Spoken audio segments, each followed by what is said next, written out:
Hey everyone, it's Angelica here. I thought I would make a video about how I release anger from my body after the live that I went on with Andrew, talking about how do you release trauma from your body. And for me, my trauma was very much an anger that I had held on to in my body. So I realized that, if I had changed on my diet and exercise every day and done all the physical changes, I would still have this anger lodged in my body, and that wouldn't be helpful towards me creating health or building health in the long term. And I had to experience something quite serious to acknowledge that. It was a stage 3 bowel cancer diagnosis, and I realized that very quickly that changing my physical habits alone wasn't going to help me to heal emotionally and mentally. So what I did was, after I had changed all my physical habits and I was feeling much better in my physical body, I started creating some mental space and ability to deal with all this anger that I had been holding on to for a long time. And I feel that that is really important when you're trying to release trauma and to release some unprocessed emotions from your body, because when you are exhausted and when you are sick, unwell, you've got to attend to your physical body first, because your mind is in survival all the time, thinking about, how can I survive another day? Because that's where I was. So I needed to build some strength first in my physical body and create some mental capacity so I could deal with that anger. Now, bear in mind that the anger had been lodged in my body for years and years and years. And it had become a habit for me on how I responded to every situation in my life. So I had created this vicious cycle, this loop of everything that happened, I would respond with anger. So I was addicted to the anger emotion because there was an unprocessed emotion that I had held on into my body for a long time. And I knew that if I didn't process this emotion at the core level, at a deeper level, I wouldn't be able to deal with my anger addiction, right? So what I did is, number one, I wrote it down, everything that I was angry about. When we think about things that uncomfortable to us, so it could be, your emotion is anger or guilt, or you've got a victim mentality, or you've got unhappy or depressed or anxiety, whatever it is, right? So if you go from, having this black cloud and all of these stories around to paper and bullet point, this is what I was angry about. All of a sudden you give voice to yourself, from your body. It's almost like as if your body is speaking about. So it goes from being this wave and this mess of things to being a thing.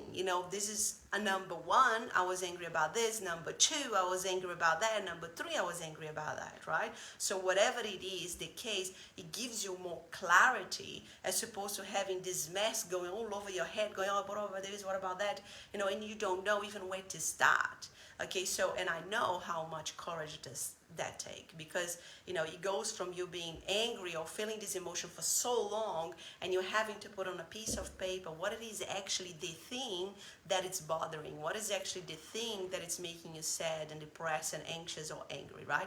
So I wrote it down, and it came up to 5 bullet points. I mean, that's incredible, that all that mess, the anger, and that was my first kind of aha moment. So I have been angry for 5 bullet points, and I have been angry, and I've made myself sick. I've created a cancer inside me because of 5 bullet points. I'm not saying that the 5 bullet points they were not valid, because they were, and I think everybody has got valid points that they have unexpressed emotions about, and you have all the right in the world to acknowledge that. But that was my way to acknowledge, and for me it was an aha moment to think like, okay, so now this is actually quite interesting that it's only 5 bullet points, but that's also manageable because I can see what that is, right? So it's no longer a mess in my head. I know exactly what this is.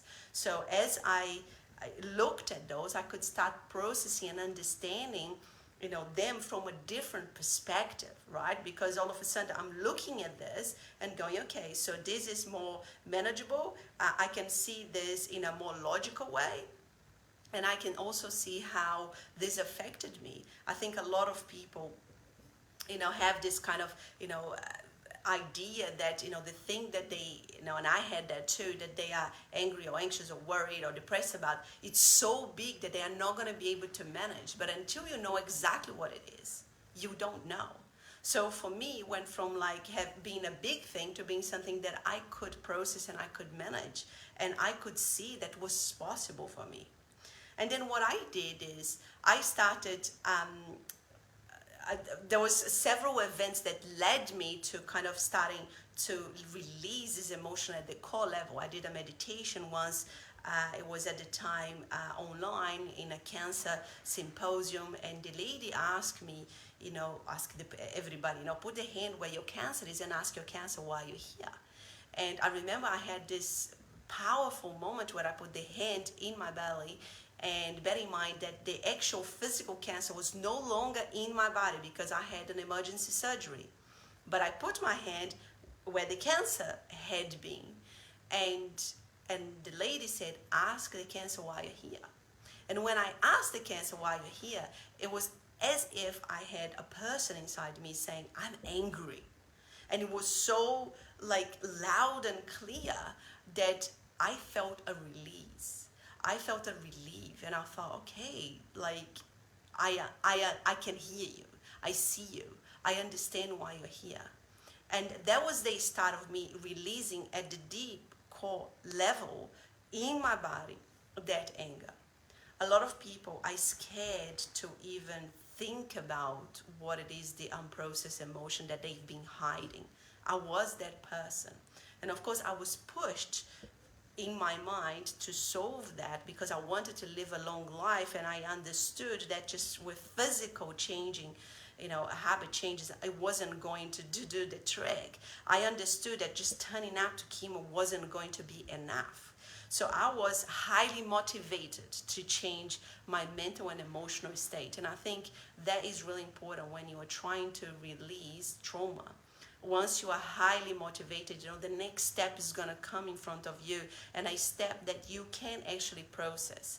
So once you start trusting on that, you're not so scared, and you don't hold back, and you don't keep hiding yourself under different facades, pretending that everything is okay when it's not, which is something that I did for so many years, right? I not only hid myself, but I also buried this anger so deep inside me that it created the mass. The energy of the anger that I held on became the mass of the cancer. I truly believe that, and we spoke a lot about the energy, body, and mind yesterday with Andrew. And I think that's so important for us to realize that we are not just physical matter, just mental matter. We are also energetic. But we have an energetic body that it's happening all the time with everything that we're interacting with. And of course, I had just put this anger inside this box, and that box became the cancer. So after I done the exercise and I released this at the core level, I started being able to observe every time the anger came through in my body for different reasons and different circumstances. And I was able to observe that more than be in it. Because again, I was highly motivated to release the addiction that I had towards being angry all the time. Okay, so I think that once you start repeating the same emotion over and over again, your body releases the same chemicals over and over again, and before you know, your body is addicted to that, the chemicals that you've been releasing. Because when you are angry, there is lots of things that your brain starts releasing chemicals that you are in a flight or fight. You're just kind of fighting for your life. You're just either running, or you're angry. You need to attack the person that is attacking you, whatever it is. So you are in a state of stress. So there is a lot of different chemicals, adrenaline, cortisol running, and you're becoming addicted to that if you're doing that over and over and over and over and over again at a physical level. So I understood that this addiction was no longer serving me, and I needed to not only release this emotion, but keep releasing my addiction to it. So once I wrote it down, I went through this exercise of releasing that from a deep level, and able to recognize and acknowledge that that was there, but I was, happy to release it. Then I started releasing when the anger came up. Every time that anger came up, I would release the emotion. I would allow the emotion to come through because I was no longer scared of it. I had experienced that emotion, the anger, the trauma, and it didn't kill me. I think there is another issue that people think, if I open that Pandora box, I'm going to be dead because it was so traumatic for me, that I can't even think about it.